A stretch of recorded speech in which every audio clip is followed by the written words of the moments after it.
Welcome back to Dinner Made Easy with Dina. Today I'm going to show you how to make homemade biscuits and gravy. It's super easy. I hope you enjoy the video.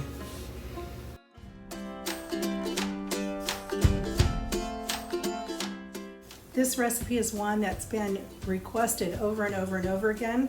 So I decided I'd better get on top of it and put it out there for those of you who asked for it. So here it is. I start off by adding a little oil into my pan because the sausage I'm using doesn't really throw off enough. And I'm going to break it all up into the frying pan so that the smaller pieces cook easier.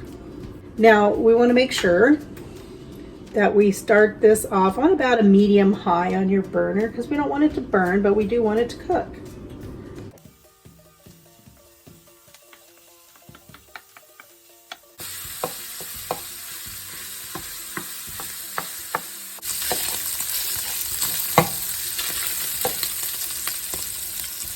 Now, this is the part where we want to make sure that we get enough flour, but not too much. Now, how do you measure that? I'm going to tell you.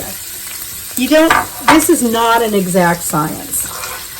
So when you put your flour in, just sprinkle it on, and you'll see when most of that grease and oil in your pan has been absorbed, then you know you worked. So I'm going to add a little bit more. And the more flour you add, the thicker your gravy and the more milk that you will use.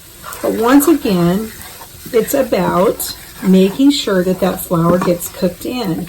So I think I have just enough flour in here now. I added about a half a cup of flour to this, but I also added a couple of tablespoons of olive oil to start the sausage off with. Now, you don't really want to walk away from this because you don't want it to burn. So, even though we've turned it down to a kind of a medium-low, between a medium and a low setting, it still can burn. So, you don't want it to burn. So, be really, really careful. This is a point where I do add in my salt and pepper.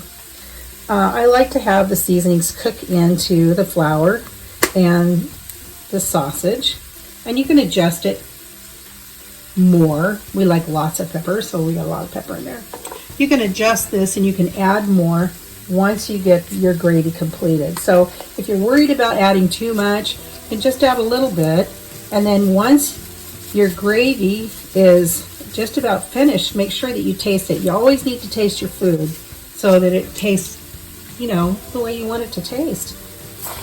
Otherwise, you could be serving something really bland and not know it, and people are being real polite at the table, but in the end you take a bite and you're like, oh no.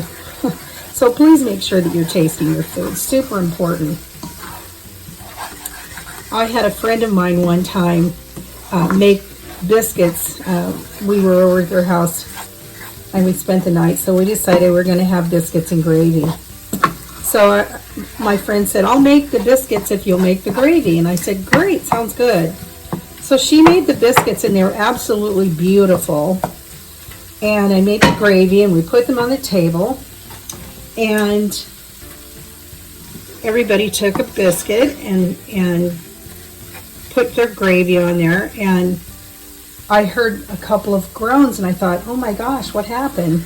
Well, I took a taste of the biscuits, and somehow her canisters had been mixed up, and I think one of her kids was trying to help her and filled up one of her canisters with baking soda.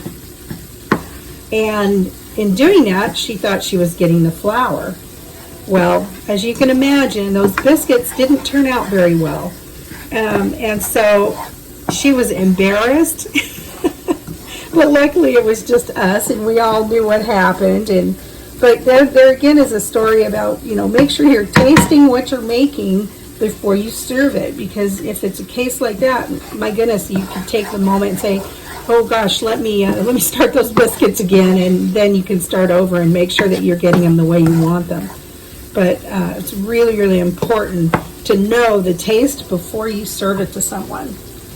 I don't know if you can see that the flour is starting to brown up, and that's what we're looking for. We're looking for the flour to brown up so that we get the best flavor. Okay. Now when we get ready to pour the milk in, we're going to turn that heat back up on a medium high again. Now, this is something I do, and I do it because of the flavor. I use evaporated milk, and I use equal amounts of evaporated milk and water to dilute it back to the strength of like a regular homogenized milk.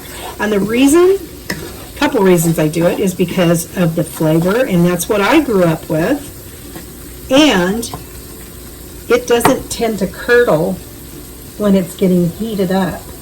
Regular milk can do that, and it leaves kind of a funny look to it. But whenever I use canned milk, I've never ever had a problem. We're going to go ahead and turn this back up now because we're getting ready to put the milk in. And like I said, I've used evaporated milk, and it's equal parts water and milk. Water and milk. Okay, so I usually add about half of my milk first until I start to see it thicken. And I'm sure you can measure your ingredients. You can measure how much flour and how much milk, but really it kind of depends on how much flour you put in there, how much milk you're going to need. I'm going to go ahead and just dump the rest of that in there because I used quite a bit of flour in mine. We'll see where we're at. You can always add more milk. You can always add more water so that you get the desired consistency. But just remember, it is going to thicken as it cooks.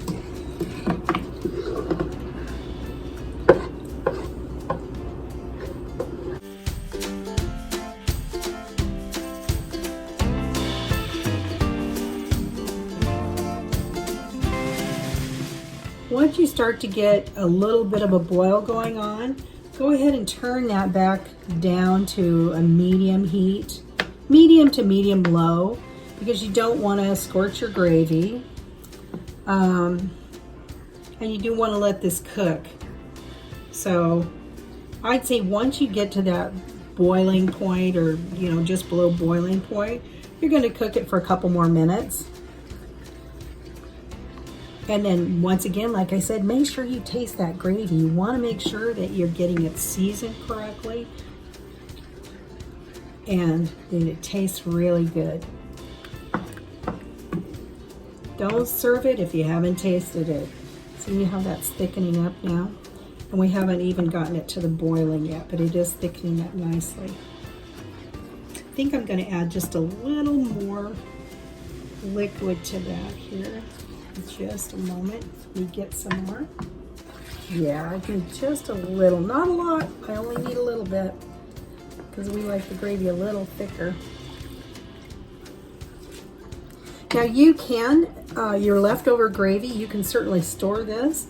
Just make sure you put it into a container and let it cool off before you refrigerate it.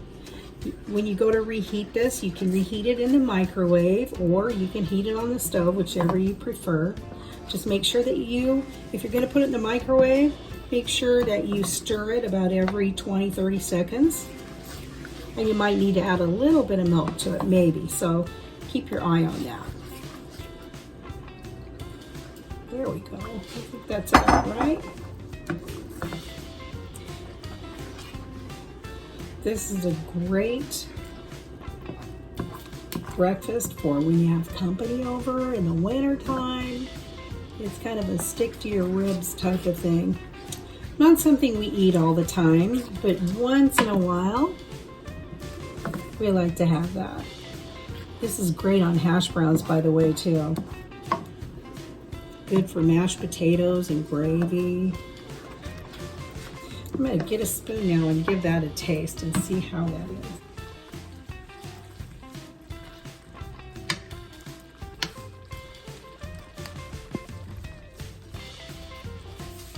Okay, we're going to taste that now and see how that came out.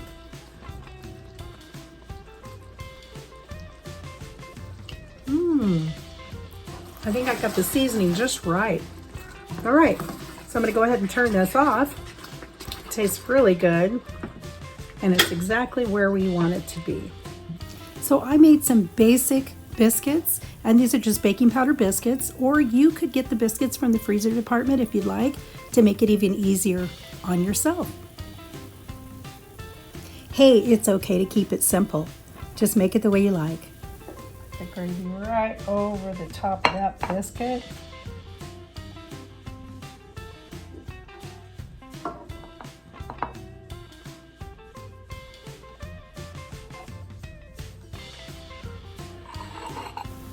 This looks really, really yummy.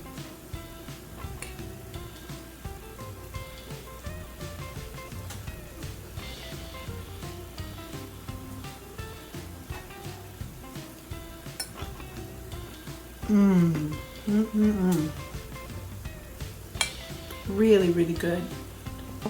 So don't be afraid to try making biscuits and gravy. It isn't that difficult.